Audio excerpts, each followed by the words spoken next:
So, good afternoon guys. So, mag-ano ako ngayon ng tutorial kung paano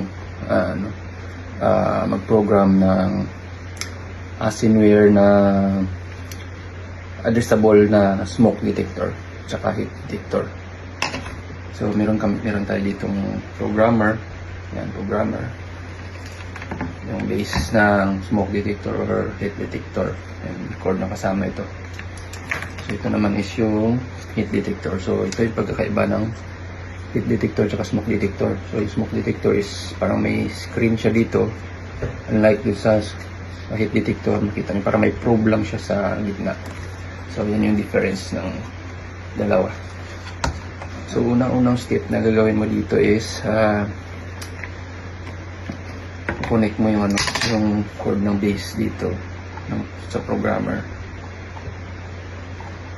Yan. Yan, nakakunik na siya.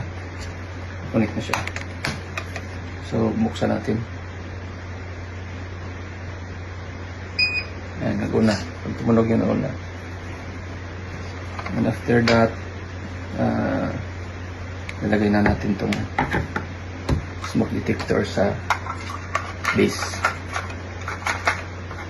Oh, yan. Makita nyo ito is pantay, may guhit. Wala, i-twist mo ito hanggang doon sa isa pangalawang guhit. Yan. Narinig mo mag-click yan.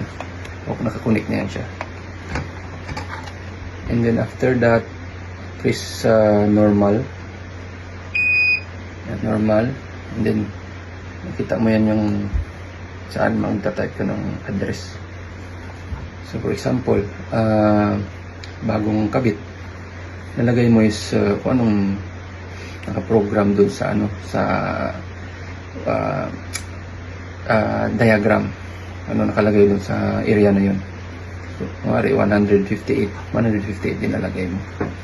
So, pero kung for replacement, kung sa for example, may pinull out ka dun sa area na hindi na gumagana or lagi na lang nagkakaproblema, so i-read mo siya.